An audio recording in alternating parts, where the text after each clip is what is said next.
She was executed on February 22nd, 1943 for crimes of treason against the Nazi regime. Sophie Scholl grew up in the 1930s in Germany, and she, like many others including her siblings, joined the Hitler Youth movements. Sophie's father, Robert Scholl, was actually a fervent critic of Hitler and the Nazi Party, and he found himself in prison a couple times because of his open critique. Now, what Robert Scholl did with his children was actually quite radical, at least for the time. Today it might kind of seem more normal, but at this time period in history it was quite extreme. Every night at dinner he would encourage an open discussion between him and his children.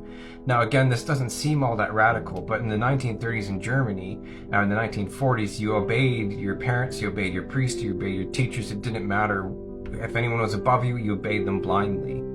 But him encouraging his children to have this open discussion and to think for themselves really opened their eyes to what was going on around them. A few years after the outbreak of the war, Sophie was at university with her brother Hans in Munich. Now Hans and many of the other young men at that time had seen what was going on the Eastern Front during the war, and they were rather disgusted at some of the things that were being hidden to the public. Now Hans was no stranger to voicing his dissent, and even before the war broke out he had been arrested for pamphlets he had written in critique of the Nazi Party. During 1942, the White Rose movement began creating these pamphlets that were anti-war and anti-Nazi Party, and they were really encouraging the youth of the country to stand up against what was happening.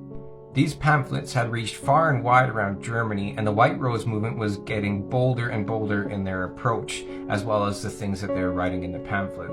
Unfortunately, this success encouraged Sophie to behave rather rashly, and there's an instance when she was at the university, there was all these pamphlets stacked onto a cart. She pushed the cart over so that the pamphlets flew everywhere into the central hall. Now, it's a great dramatic movement, and many movies that have focused on her have, of course, used this scene. But unfortunately, there was a janitor there who was a staunch Nazi supporter, and he gave her name to the Gestapo. Hans and Sophie, along with their friend Christopher, were soon arrested, and after a mock trial, they were sentenced to death. Sophie remained adamant that what she was doing was the right thing, and she told the court that she accepted the consequences of her actions because she did the best that she could to help her nation.